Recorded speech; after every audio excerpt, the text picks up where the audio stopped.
In the complex game of human interactions, influence is often misunderstood. Most believe power comes from domination, loudness, or a show of strength. But what if I told you that true influence doesn't need to be forced?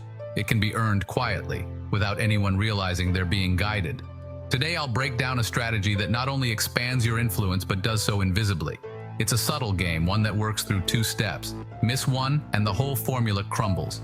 Master it, and you will have people willingly doing your bidding without ever feeling manipulated. Before we dive into the 2-step process, it's essential to understand the core psychology behind it. Humans are wired to feel important. When someone seeks our advice or looks up to us, it triggers a sense of superiority. We feel valued, respected. This is the foundation of the first step. But there's a catch. To maintain that feeling of superiority, people will continue to help those who seek their wisdom, all while believing that they are the one in control. The truth? They're not. They're simply part of a silent game, a game you control. Step 1. Assume an inferior position. Your first move, and perhaps the most crucial, is to step back and assume an inferior position. Notice I didn't say become inferior. Instead, this is about creating the perception of humility. The moment you ask someone for their advice or insight, you subtly shift the power dynamic. Why is this effective? Because people are naturally drawn to helping others, especially when they feel they have knowledge or experience to offer. They want to be seen as wise. You give them this stage. And it doesn't matter who they are. Everyone, whether consciously or subconsciously, craves the opportunity to appear more knowledgeable. By seeking their advice, you allow them to satisfy this craving. Slowly, they begin to see you as someone who values their input, someone worth their time. This strategy works because of the way the human ego operates. We all love to feel valuable, intelligent, and needed. When someone comes to us for advice, we feel a rush of superiority. It feeds our ego.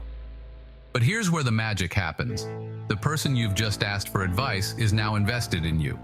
They don't want to see you fail because that would mean their advice was worthless. This creates a bond, a subtle, unspoken connection. The more they feel responsible for your progress, the more influence you wield over them. This isn't manipulation, it's human nature. And once you have this investment, you can take the next step in building lasting influence. Step 2. Initiate a cycle of favors. The second move in this strategy is to offer something back, but it must be subtle. Do a small favor for them, something that saves them a bit of time, something that eases their day. This will spark a psychological response, the need to reciprocate. Human beings hate being in debt, whether it's emotional or material. The moment you do something small for them, they feel compelled to return the favor. This is a natural and powerful trigger. The key is to make sure the favor is just big enough for them to notice, but not so large that it seems calculated. The moment they return the favor, they have judged you as worthy of their time and effort. But here's the twist. Once people do something for you, they are more likely to keep doing it. Why? Because stopping would mean they were wrong in the first place. They'd have to admit to themselves that their judgment was flawed, and no one likes questioning their own intelligence. By helping you once, they create a self-reinforcing loop of behavior.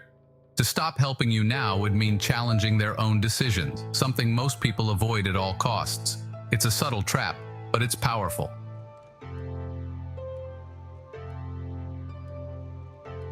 By working slowly and subtly, you can expand your influence in any group. You've asked for advice, given them the stage, and in return, they have done you a favor. The best part? None of this seems aggressive or even intentional. Your ambition remains hidden, your power growing silently beneath the surface. No one feels manipulated. Instead, they believe they are helping you of their own free will. True influence isn't about pushing your way to the top or controlling others overtly. It's about letting people believe they are in control while you quietly guide the outcome. Influence doesn't have to be loud or aggressive. It can be invisible, working in the background.